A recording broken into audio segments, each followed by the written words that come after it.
I believe we are doing the numerology for February 6th, 2025. If you add all those numbers together, you get the number 17.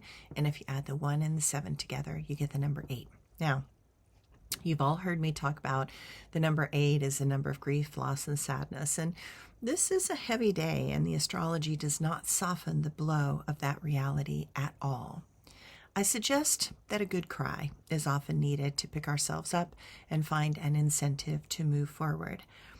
I remember a story about Psyche.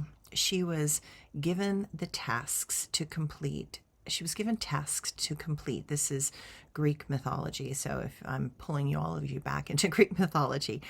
And if she did these tasks, then and only then would she be allowed to become a god. One of those tasks was to kill a ram with the golden fleece. These rams would graze by a river, and their coats were made of pure gold. Aphrodite required her to get and give Aphrodite a golden fleece. Psyche goes to the river, believing the task is impossible and that she will die trying. So she is going to throw herself into the river instead and drown.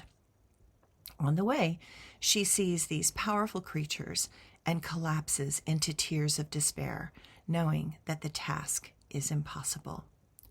However, the feminine power needs to collapse first, and only then will she embrace all of her despair. Only when she embraces all of her despair and clears out her emotional body will she be open to listening to her intuitive self. Psyche's intuitive knowing was strong, and she heard the reeds whisper to her that to get a golden fleece, she would have to avoid the rams during the day, as they were sun rams and were more aggressive and violent during the day.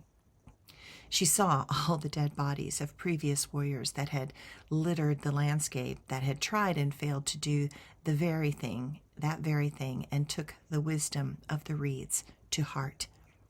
At night, she gathered up the wool stuck in the thorny bushes, and then killed some deer and cleaned their hides. Then she sewed them together and wove each hair into those hides. In that way, she could trick Aphrodite and complete the task.